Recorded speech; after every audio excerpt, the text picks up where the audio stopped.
A freezing March morning in 2025. Extraordinary security measures are being taken at the Kremlin Palace in the heart of Moscow. FSB agents have surrounded the diplomatic corridors in one of the most secure meeting rooms of the palace, one of the most striking and secret meetings in world diplomatic history is being prepared. According to claims, everything began 2 weeks earlier with an incident uncovered by French intelligence in Burkina Faso that received little coverage in Western media. A crisis erupted when a depot belonging to the Burkina Faso army was raided and French-made weapons disappeared, causing serious concern in Paris, according to leaked information.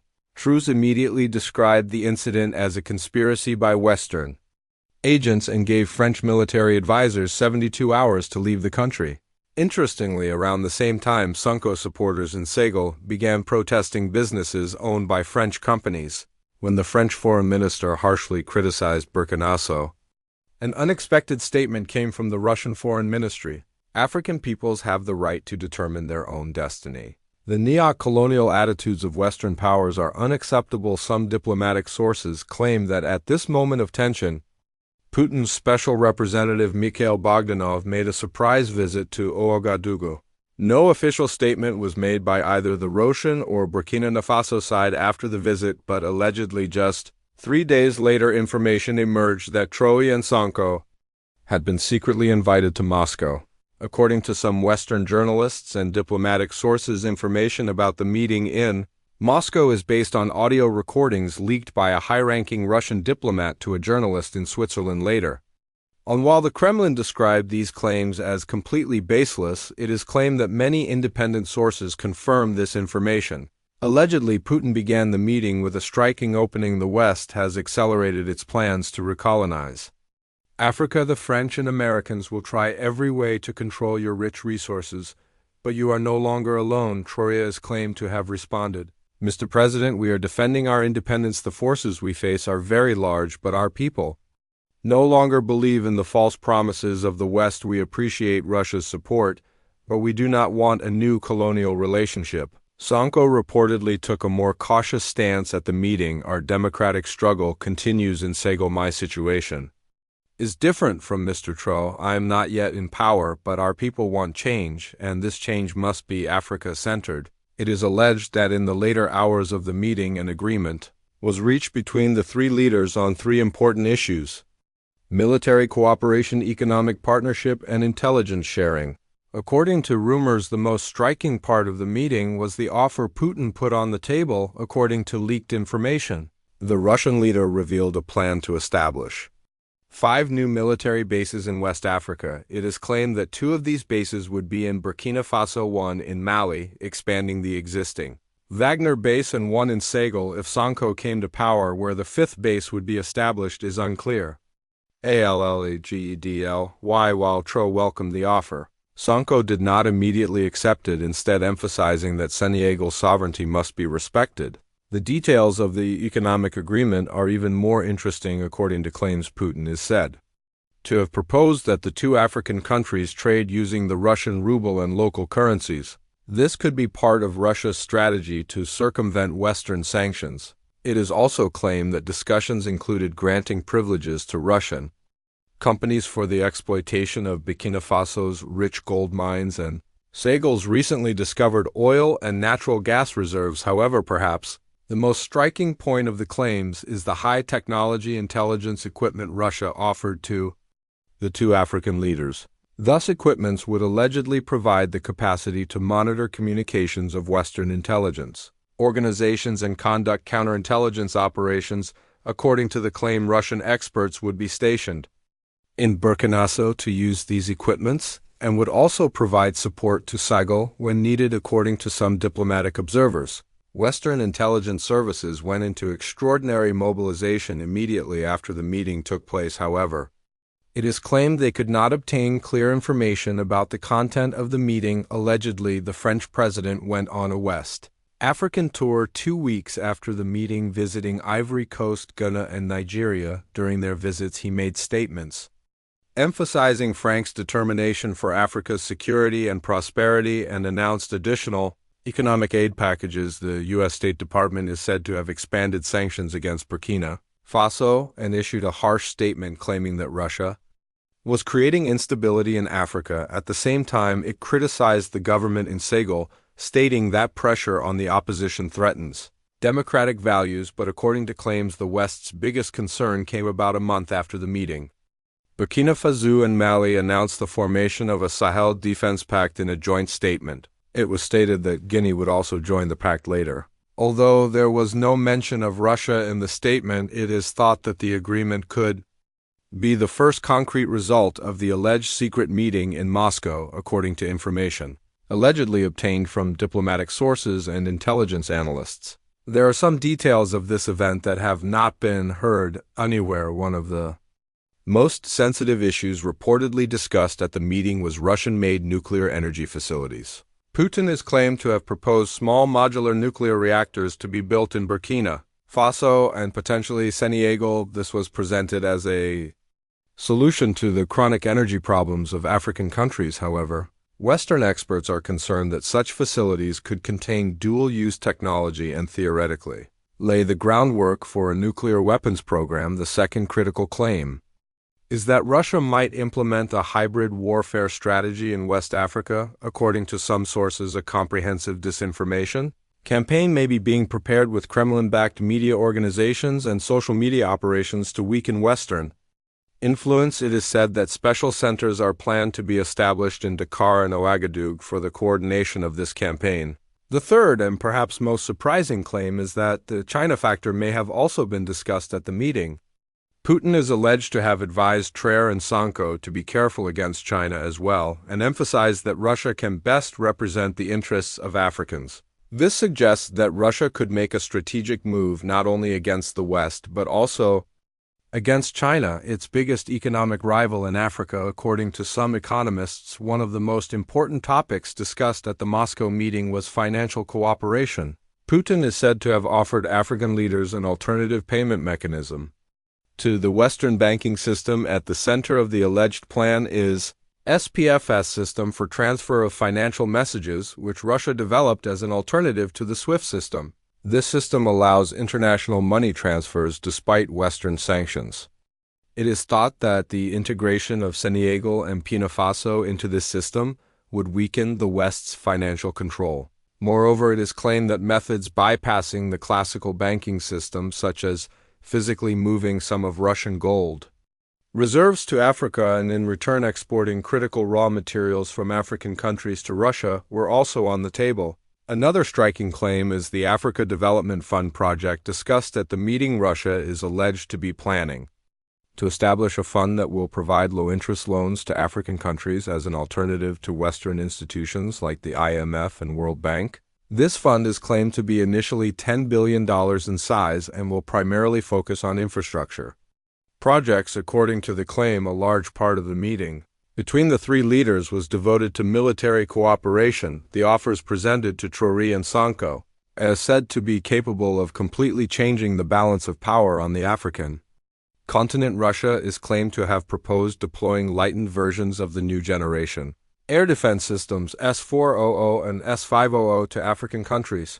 These systems could significantly limit the West's air superiority and make a possible intervention more difficult. Additionally, it is stated that a comprehensive package was presented for the modernization of the Burkina Faso and Mali armies. This package includes armored vehicles, unmanned aerial vehicles, and advanced electronic warfare systems. Russia is also claimed to have invited more than 500 African soldiers to Moscow for military training. Perhaps the most striking claim relates to the restructuring of the Wagner Group's presence in Africa.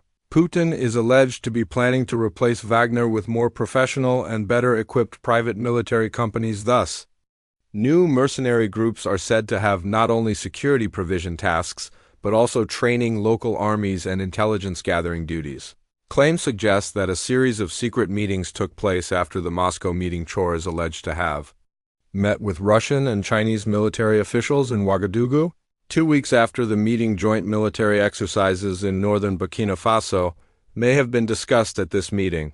Sonko is claimed to have secretly met with some African diaspora leaders in Paris and shared what was discussed in Moscow at this meeting: how the African diaspora in France could be mobilized to support political change in former colonies was discussed. Perhaps the most interesting claim is that the three leaders established a special channel for secure communication. With this channel, they could communicate without fear of being listened to by Western intelligence services and coordinate their strategies. Now, if all these claims are true, let's analyze what this could mean for Africa's future. First, it is thought that French influence in West Africa could dramatically decrease. It may become much more difficult for France to maintain its military presence in its former colonies.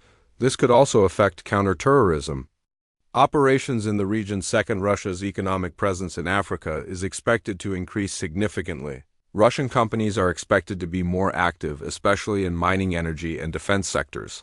This could increase competition with Western and Chinese companies. Third, it is predicted that power balances within the African Union could change. The deepening division between pro-Russia and pro-West countries could make regional cooperation on the continent more difficult. Finally, thus, developments could cause China to review its Africa strategy. China might be expected to expand its approach, which has so far focused on economic investments, to include military and security dimensions as well. It is not possible to know with certainty how much of these striking claims is true. Some analysts think that some of this information could be disinformation that Western intelligence services might spread to put Russia in a difficult position in Africa. Other experts argue that these claims coincide with some developments observed in Africa recently and therefore may carry a serious element of truth. The only certainty is that Africa has now become one of the most important arenas of global power struggle. This competition between the West, Russia, and China seems likely to determine the political and economic future of the continent. After the alleged meeting, the approach of international media organizations to the issue was quite interesting. Western media, especially French and American press, either completely ignored the meeting claims or described them as baseless rumors. This situation was interpreted by some African origin journalists as a conscious media blackout. Russian media, on the other hand, displayed the opposite approach. While official news channels and newspapers avoided making a direct statement about the meeting, some commentators close to the Kremlin made comments implying that a new era has begun in which Africa can now make its own decisions. Reactions in African media were divided. Some local media organizations evaluated the increase in Russian influence as a new colonialism, while others described it as the road to Africa's true independence. Hashtag campaigns were launched on social media. The tags number Africa is not for sale and number New African Dawn were trending globally with millions of shares. This shows how much the issue resonated among ordinary people. If the claims are true, an important question is how such high-level strategic decisions would affect the daily lives of ordinary people in Africa. Some economists suggest that closer ties with Russia could provide some benefits in the short term, but could create new dependencies in the long term. Civil society organizations in Burkina Faso and Senegal gave different reactions to the secret meeting claims. Some groups evaluated it as a victory against Western interventionism, while others argued that decisions taken outside democratic processes are not legitimate, especially among the young population. Support for closer ties with Russia is observed to be increasing in polls conducted on social media. It is claimed that 65% of young people aged 18 to 24 support moving away from the West and establishing closer relations with Russia. This shows that the young generation that will shape Africa's future is in increasing distrust of former colonial powers. On the other hand, civil society leaders emphasize the necessity of a truly free development model independent of any foreign intervention. A Senegalese activist says imperialism is imperialism no matter where it comes from. What Africa needs is to use its own resources for the benefit of its own people. This alleged secret agreement could have not only geopolitical but also global economic consequences. Africa's rich natural resources are of critical importance for the world economy. West Africa, rich in strategic minerals such as gold, uranium, cobalt, and rare earth elements, is vital for the future of the technology world. Control of these minerals, which are needed especially for electric Vehicle batteries, renewable energy systems, and advanced electronic products provides a great advantage in global technology competition. Russia's close relations with countries controlling these resources make Western technology companies uneasy. Some analysts predict that there could be serious increases in the prices of these critical raw materials in the coming years. Moreover, Africa's rapidly growing consumer market is becoming increasingly important for the global economy. With a population of 1.3 billion, continent has one of the world's fastest growing consumer markets. Russia's access to this market could be a significant competitive factor for Western and Chinese companies. Serious changes could also occur in the energy sector. The exploitation of Senegal's newly discovered oil and natural gas reserves by Russian companies could affect global energy balances. This situation could also negatively affect Europe's efforts to diversify its energy sources. According to claims, there is another invisible dimension of the Moscow meeting, a cybersecurity and digital sovereignty agreement. Russia is said to have offered African countries to establish its own internet infrastructure and cybersecurity systems. Western cybersecurity experts warned that this move could create a digital iron curtain. Russia's export of its own internet protocols and security standards to Africa could lead to the fragmentation of the global internet network. Moreover, Russia is allegedly offering support to African countries to develop domestic alternatives to social media platforms and search engines. This has the potential to control information flow and shape public discourse. Western experts are concerned that such technology transfers could strengthen authoritarian tendencies. However, African countries might defend this cooperation as a move against digital colonialism. According to claims, another offer Russia presented at the meeting was to support African countries' transition to cryptocurrency systems. This could mean bypassing the international banking system and thus the West's financial control. After the alleged meeting, it is said that an invisible war began between the world's leading intelligence services. Western intelligence sources made extraordinary efforts to learn the full content of the meeting in Moscow. According to some sources, French DGSS and American CIA launched a special joint operation to learn the details of the meeting. However, due to strict measures by Russian counterintelligence, they were able to obtain very limited information. Allegedly, shortly after the meeting, a group of agents claimed to be working for Western intelligence was arrested in Burkina. This could be a sign that Traoré has accelerated counter-espionage operations with Russian intelligence support in Senegal.